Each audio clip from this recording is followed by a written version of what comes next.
गणेश घोष एक भारतीय स्वतंत्रता सेनानी और राजनीतिज्ञ थे।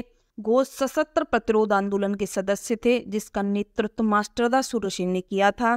गणेश घोष का जन्म 22 जून 1900 को चट्टगांव में हुआ था, जो उस समय ब्रिटिश भारत का हिस्सा था, जो वर्तमान में बांग्लादेश में है। 1922 में इन्होंने बंगाल टेक्निकल इंस्टीट्यूट कलकत्ता में एडमिशन लिया। पढ़ाई के दौरान ही वे देश की आज़ादी के आंदोलन में कूद पड़े। वर्ष 1922 में गया कांग्रेस में जब बहिष्कार का प्रस्ताव पारित किया गया, तो गणेश घोष और उनके साथी अनंत सिंह ने नगर का सबसे बड़ा विद्यालय बंद करा दिया था।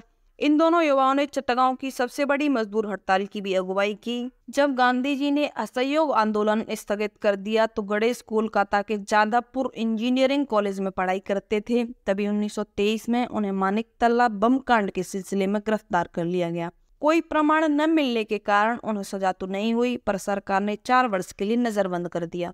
वर्ष 1928 में वह कांग्रेस के कोलकाता अधिवेशन में शामिल हुए। बाद में उनकी मुलाकात प्रसिद्ध क्रांतिकारी सूरसेन से हुई और उनके साथ सशस्त्र बल से अंग्रेजों की सत्ता समाप्त करने के लिए चट्टगांव में राष्ट्रीय सरकार की स्थापना की तैयारी करने लगी। पूरी तैयारी के बाद इन क्रांतिकारियों ने वहां के शस्त्रागार और टेलीफोन तार आदि को बाधित कर दिया और महत्वपूर्ण स्थानों पर धावा बोल दिया। उनका इरादा शस्त्रागार पर कब्जा करके फिर ब्रिटिश सरकार के सैनिकों का सामना करने का था। इस अचानक आक्रमण से अधिकारी एक बार तो सख्ते में आ गए, परंतु क्रांतिकारियों को शस्त्रागार से शस्त्र तो मिल गए, परंतु गोला बारूद जिन्हें अंग्रेजों ने दूसरी जगह छिपा रखा था, वो नहीं मिल सके। इसीलिए स्वतंत्र क्रांतिकारी सरकार की घोषणा करने के बाद भी ये उसे कायम नहीं रख सके और उन्हें सूरसेन के साथ जलालाबाद की पहाड़ियों में जाना पड़ा। ब्रिटिश सरकार के शस्त्रागार को लूटने के बाद इस मामले में बचने के प्रयास में गणेश घोष अपने साथियों से बिछुड़ गए और फ्रांसीसी बस्ती चंद्रनगर चले गए।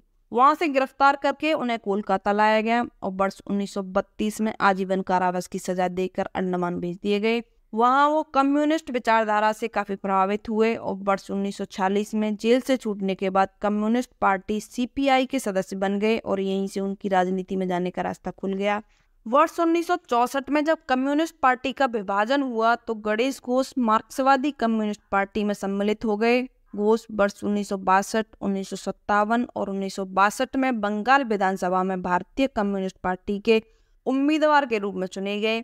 वर्ष 1967 में वो कलकत्ता दक्षिण के भारतीय कम्युनिस्ट पार्टी मार्क्सवादी के टिकट पर जीतकर पहली बार लोकसभा पहुंचे। वर्ष 1971 के लोकसभा चुनाव में घोष फिर से भारतीय कम्युनिस्ट पार्टी मार्क्सवादी के कलकत्ता दक्षिण लोकसभा क्षेत्र से ही उम्मीदवार थे, लेकिन इस बार वो 26 वर्षीय प्रियरंजन दास मुंशी से हार गए, जिन्होंने अपना पहला लोकसभा चुनाव कांग्रेस के टिकट पर लड़ा था। स्वतंत्रता के बाद भी गणेश घोष ने अनेक आंदोलनों में भाग लिया और अपने जीवन के लगभग 27 वर्ष जेलों में बिताए। देश की आज़ादी में अहम योगदान देने के बाद सीपीआई और सीपीएम पार्टी के नेता रहे। गणेश घोष का 16 अक्टूबर 1994 को कोलकाता में निधन हो गया।